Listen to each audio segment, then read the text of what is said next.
Hello student, आज हम D block के तत्वों की ऑक्सीकरण स्टेट ज्ञात करेंगे। यहाँ पर दोस्तों स्कैंडियम से लेके जिंक तक के जो तत्व होते हैं ये हमारा दोस्तों डी ब्लॉक होता है। इस तत्व की हमें दोस्तों ऑक्सीकरण स्टेट ज्ञात करनी है। देखिए दोस्तों, इसमें जो पहला तत्व हमारा जो रहता है वो है स्कैंडियम, परमाणु क्रमांक दोस्तों 21। यहाँ पर ध्यान दीजिए आप दोस्तों, यहाँ पर स्कैंडियम का इलेक्ट्रॉनिक विन्यास किया गया है। इलेक्ट्रॉन विन्यास के अबाहु के नियम से पहले 1s 2s 2p 3s 3p 4s और 3d में इलेक्ट्रॉन प्रवेश करते हैं। यहाँ पर देखिए दोस्तों 2 4 इलेक्ट्रॉन और 6 10 इलेक्ट्रॉन हो जाते हैं। 12 इलेक्ट्रॉन और 6 18 18 और 2 हो गए दोस्तों 20 और 1 21। ये हमने इलेक्ट्रॉनिक विन्यास कर दिया है स्कैंडियम का। यहाँ पर देखिए दोस्तों, यहाँ पर लास्ट जो इलेक्ट्रॉन है वो 4s एवं 3d में भरे हुए हैं। अर्थात दोस्तों हम इतना सारा इलेक्ट्रॉनिक विन्यास ना लिखते हुए अंतिम सेल वाले इलेक्ट्रॉनिक विन्यास को लिख देते हैं। अंतिम में दोस्तों हमारा रहेगा 3d और 4s। देखिए दोस्तों, मैंने यहाँ पर लिख दिया स्कैंडियम 3d और 4s। चूँकि दोस्तों 4s अंतिम इलेक्ट्रॉन है, इसमें 2 इलेक्ट्रॉन चले जाते हैं अंतिम ऑर्बिटल में। यहाँ पर 3d में 1 ऑर्बिटल रहता है। इस तरह दोस्तों यहाँ सबसे पहले साझेदारी में आउटर सेल के इलेक्ट्रॉन अर्थात दोस्तों 4s के इलेक्ट्रॉन भाग लेते हैं। इस तरह दोस्तों स्कैंडियम की ऑक्सीकरण स्टेट हो जाती है +2। एवं दोस्तों चूँकि +2 इलेक्ट्रॉन होने के बाद में इस इलेक्ट्रॉन का नंबर आता है अर्थात दोस्तों 2 और 1 3। इस तरह स्कैंडियम +2 या +3 ऑक्सीकरण अवस्था दर्शा सकता है। परंतु दोस्तों यहाँ +2 सूटेबल नहीं होता, इस कारण से यहाँ +2 ऑक्सीकरण स्टेट नहीं दर्शाता है। इसको दोस्तों हम आगे लिख देंगे। स्कैंडियम मुख्य रूप से केवल +3 ऑक्सीकरण अवस्था ही प्रदर्शित कर पाता है। दोस्तों इसका कारण एक यहाँ भी है कि इतने बड़े ऑर्बिटल में केवल एक इलेक्ट्रॉन जो है वो स्थायी नहीं रह पाता। जैसे ही ये दोनों इलेक्ट्रॉन साझेदारी के लिए जाते हैं, ये इलेक्ट्रॉन भी इसके साथ साझेदारी के रूप में आ जाता है। इस कारण से ये +2 ऑक्सीकरण स्टेट नहीं प्रदर्शित करता, केवल +3 ही करता है। इसमें दोस्तों यहाँ सबसे सूटेबल होता है। चूँकि दोस्तों ऑर्बिटल काफ़ी बड़ा है और एक इलेक्ट्रॉन है तो वहाँ सूटेबल नहीं हो पाता, इस कारण वो इन दोनों इलेक्ट्रॉनों के साथ में आ जाता है। इस तरह दोस्तों 3 इलेक्ट्रॉन भाग लेते हैं इलेक्ट्रॉन डोनेशन में, तो इस तरह इसकी ऑक्सीकरण अवस्था हो जाती है +3। दूसरे नंबर पर दोस्तों है टाइटेनियम। चूँकि दोस्तों पहले आउटर सेल के इलेक्ट्रॉन भाग लेंगे, इस तरह यहाँ पर 2 ऑक्सीकरण अवस्था प्रदर्शित की जाती है टाइटेनियम के द्वारा। अगले स्टेप में दोस्तों 2 इलेक्ट्रॉन और 1 इलेक्ट्रॉन यहाँ से निकलेगा, तो इस तरह दोस्तों कुल 3 इलेक्ट्रॉन हो जाएंगे। अगली बार दोस्तों 2 और 3 और ये 4। इस तरह दोस्तों टाइटेनियम +2 +3 +4 ऑक्सीकरण अवस्था प्रदर्शित करता है।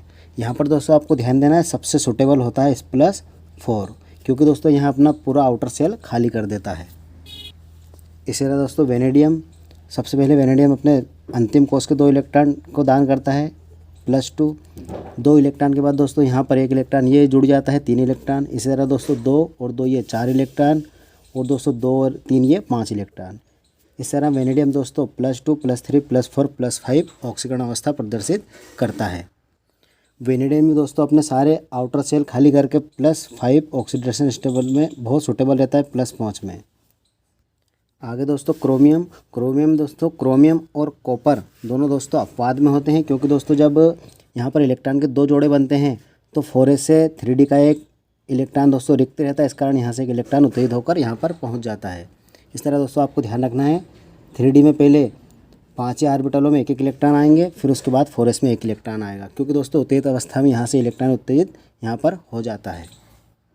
चूँकि दोस्तों ये 1 इलेक्ट्रॉन यदि यहाँ पे भरा जाएगा तो 4s पूरा कंप्लीट हो जाएगा इस ऑर्बिटल, और 3d के पास मात्र 1 ऑर्बिटल में 1 इलेक्ट्रॉन की आवश्यकता है। तो जो भी ऑर्बिटल होते हैं वो अर्धपूरित अवस्था में भी स्थायी होते हैं, इस कारण यहाँ से 1 इलेक्ट्रॉन उत्तेजित होकर 3d में पहले पहुँच जाएगा। इस तरह दोस्तों क्रोमियम +1 ऑक्सीकरण अवस्था, यहाँ पर दोस्तों 1 और 1 ही हो जाते हैं, इस तरह 2, तो +2 +3 +4 +5 और +6 तक ऑक्सीकरण अवस्था प्रदर्शित कर सकता है। देखिए दोस्तों पहले स्टेप में 1 इलेक्ट्रॉन जाता है, दूसरे में 1 और 2 कुल 2 इलेक्ट्रॉन, अगली बार में 1 2 3 ये 4, अगली बार में 1 2 3 4 5 और लास्ट बार में 1 2 3 4 5 और ये 6 इलेक्ट्रॉन इस तरह दान कर सकता है। यहाँ पर दोस्तों क्रोमियम +3 व +6 में दोस्तों अधिक स्थायी होता है, सूटेबल अवस्था में होता है। आगे दोस्तों मैग्नीज, यहाँ पर मैग्नीज द्वारा सर्वप्रथम आउटर सेल के 2 इलेक्ट्रॉन दिए जाते हैं। इसके बाद दोस्तों 1 इलेक्ट्रॉन ये जुड़ जाता है, 3 इलेक्ट्रॉन, इस तरह 4 इलेक्ट्रॉन, ये 5 इलेक्ट्रॉन दोस्तों, यहाँ से 6 इलेक्ट्रॉन और टोटल दोस्तों 2 3 4 5 6 और ये 7, टोटल 7 इलेक्ट्रॉन दोस्तों ये डोनेट कर सकता है। अर्थात दोस्तों ये +2 से +7 तक ऑक्सीकरण अवस्था प्रदर्शित कर सकता है। मैंगनीज दोस्तों +2 एवं दोस्तों +4 में बहुत अधिक सूटेबल होता है। आयरन की दोस्तों बात करें, आयरन में सबसे पहले प्रारंभ में 2 इलेक्ट्रॉन चले जाते हैं, फिर दोस्तों ये 1 इलेक्ट्रॉन जुड़ जाता है, 3 इलेक्ट्रॉन दोस्तों 2 3 और ये 4 इलेक्ट्रॉन। अब यहाँ पर दोस्तों ध्यान दीजिए 1 2 3 4 इलेक्ट्रॉन रिक्त हो चुके हैं केवल। अब यदि 5वां इलेक्ट्रॉन रिक्त होता है, ये इलेक्ट्रॉन दोस्तों यदि खाली हो जाते हैं तो इतने बड़े ऑर्बिटल में दोस्तों 1 इलेक्ट्रॉन रिक्त रह जाता है। तो आपको ध्यान रखना है, कभी भी जो लोहा होता है +5 ऑक्सीकरण अवस्था नहीं दर्शा पाता, क्योंकि केवल शेष इलेक्ट्रॉन 1 रह जाता है। ये दोनों तो दोस्तों जोड़े में रहेंगे, 1 इलेक्ट्रॉन सूटेबल नहीं हो पाता, इस कारण से यहाँ भी इसके साथ में चला जाता है। तो +5 दोस्तों यहाँ कभी प्रदर्शित नहीं करता, यहाँ +6 प्रदर्शित करता है। एवं दोस्तों ये दोनों इलेक्ट्रॉन भाग नहीं लेते, ये इन दोनों इलेक्ट्रॉनों को दोस्तों डोनेशन नहीं किया जाता।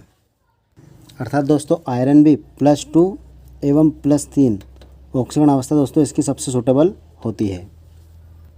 विषम परिस्थिति में दोस्तों लोहा भी चाहे तो +4 +6 भी ऑक्सीकरण अवस्था प्रदर्शित कर सकता है।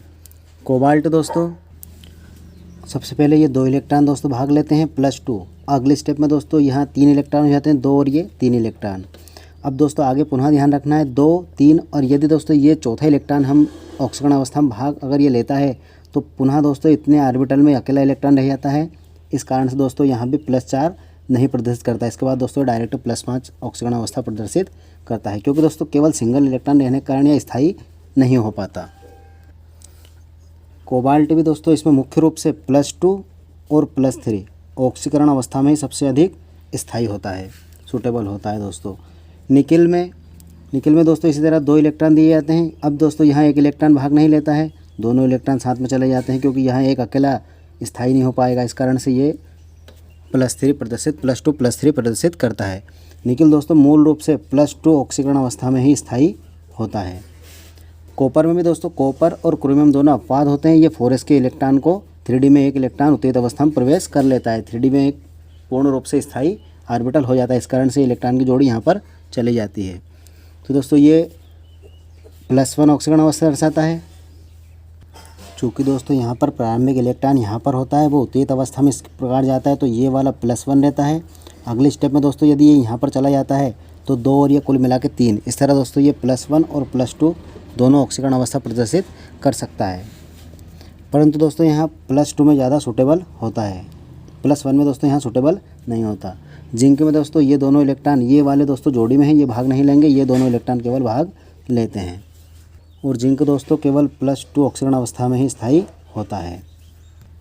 आप दोस्तों इसका स्क्रीनशॉट ले लीजिए। जैसे कि दोस्तों स्कैंडियम हमने इस पर गोला किया हुआ है, यहाँ सबसे इसकी स्थायी अवस्था होती है। अर्थात दोस्तों स्कैंडियम +3 ऑक्सीकरण अवस्था प्रदर्शित करता है। टाइटेनियम दोस्तों मुख्य रूप से स्थायी +4 में होता है।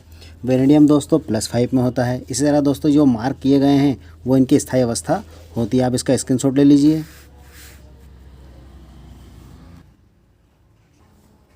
धन्यवाद दोस्तों।